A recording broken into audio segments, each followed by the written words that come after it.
বিসমিল্লাহির রহমানির রহিম। আসসালামু আলাইকুম। আজকে সূরা সাবার 6 নম্বর আয়াত নিয়ে আলোচনা করতে চাই।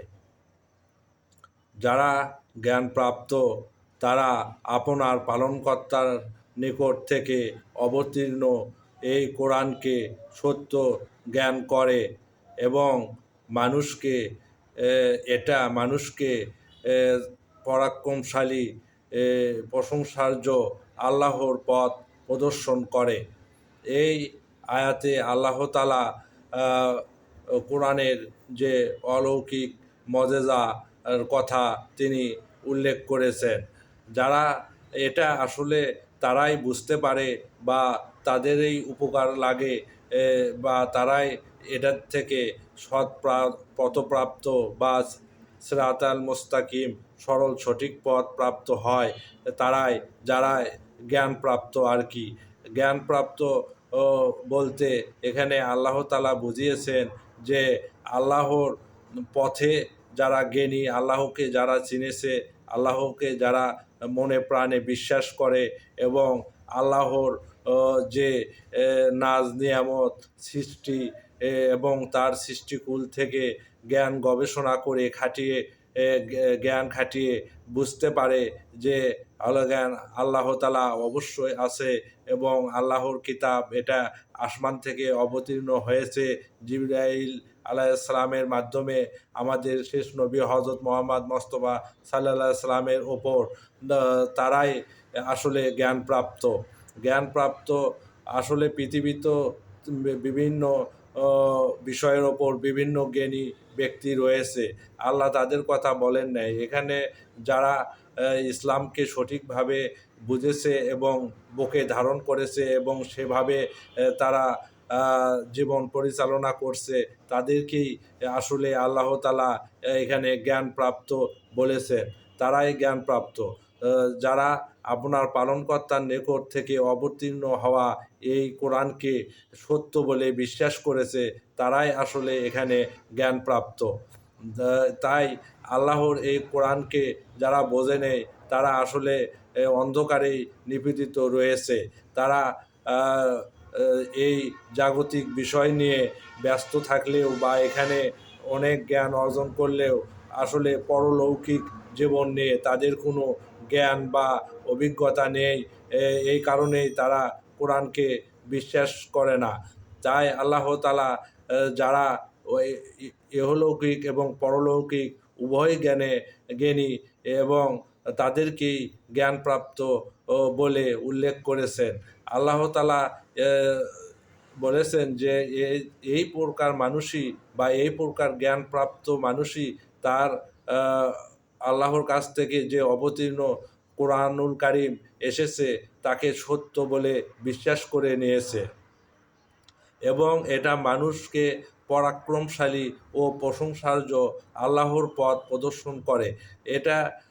এই কোরআন নাজিল করা হয়েছে যে মানুষকে সিরাতাল মুস্তাকিম বা সত্য সঠিক ধর্ম সরল পথের দিকে আল্লাহর যে পথ, যে নবী রাসূল সাল্লাল্লাহু আলাইহি সাল্লামের মাধ্যমে যে জীবন বিধান বা ব্যবস্থা আল্লাহ তাআলা এই কোরআনের মাধ্যমে তার কাছে অবতীর্ণ করেছিলেন এবং তিনি সমগ্র মানব জাতির কাছে সেটা প্রচার করার দায়িত্ব তার ওপর ছিল। তিনি সেটা মানুষের কাছে পৌঁছে দিয়ে গেছেন এবং এর মাধ্যমে আমরা সৎপ্রাপ্ত এবং পথপ্রাপ্ত হয়েছি বা সৎ পথপ্রাপ্ত হওয়ার ক্ষেত্রে এটা একমাত্র নির্ভরযোগ্য কিতাব যা আল্লাহর পক্ষ থেকে এসেছে। এই কিতাবকে অনুসরণ করলে মানুষ কখনোই পথভ্রষ্ট হবে না, সবসময় আল্লাহর দ্বীনের ওপর অটল থাকবে এবং তার শুকরিয়া আদায় করবে এবং এটা পরাক্রমশালী।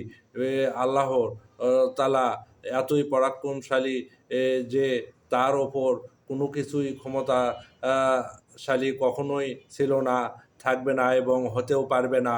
তিনি সবসময় অসীম পরাক্রমশালী এবং প্রশংসার্য, তার প্রশংসা বা তার তাসবিহ পাঠ করে আসমান আহ, এবং জমিন এত দুবাহের মধ্যবর্তী সব কিছুই তার প্রশংসা আহ, করে থাকে। শুধু ব্যতিক্রম আমরা মানুষ এবং জিন, আমরাই আল্লাহর প্রশংসা এবং পবিত্রতা ঘোষণা করতে অপারগতা প্রদর্শন করি। তাই আল্লাহ তাআলা বলেছেন যে এই কোরআন এটা মানুষকে পরাক্রমশালী এবং প্রশংসার্য আল্লাহর পথ প্রদর্শন করে, আল্লাহর দিকে মানুষকে ধাবিত করে। আল্লাহ চান যে মানুষ সত্য ন্যায়নিষ্ঠের ওপর থাকুক, বা আল্লাহর যে হুকুম বিধিবিধান রয়েছে তার ওপর মানুষ আহ, আহ, তার ওপর আমল আকিদা রাখুক। সে নির্দিষ্ট যে একটি সরল পথ এই পৃথিবীতে রয়েছে যেটা আল্লাহ পর্যন্ত পৌঁছে, সেটাই হলো সিরাতাল মুস্তাকিম বা সরল সঠিক পথ। তে সেই পথটাই বাতলে দেয়, বা কিভাবে সিরাতাল মুস্তাকিমের ওপর থাকতে হবে তার যাবতীয় বিবরণ বা বিভিন্ন বিষয় আদি এই কোরআনের মাধ্যমে আল্লাহ মানুষকে জানিয়েছেন। এখন মানুষের যেহেতু স্বাধীনতা রয়েছে, সে ইচ্ছা করলে এটা পালন করতে পারে, আবার ইচ্ছা করলে সে এটা ভঙ্গ করতে পারে। আল্লাহর এই কিতাব যে পালন করবে তার জন্যে রয়েছে জান্নাত, আর যে এই কিতাবকে অবজ্ঞা করবে বা ডিনাই করবে তার জন্য রয়েছে জাহান্নামের শাস্তি। আল্লাহ তাআলা আমাদের সকলকে এই আয়াতের মর্মার্থ বোঝার বা অনুধাবন করার শক্তি দান করুন, এবং আমরা যেন তার কৃতজ্ঞ বান্দা হিসাবে নিজেকে প্রস্তুত করে তারপরে কবরে যেতে পারি, সেই প্রত্যাশায় আজকে এ পর্যন্তই। আল্লাহ হাফেজ।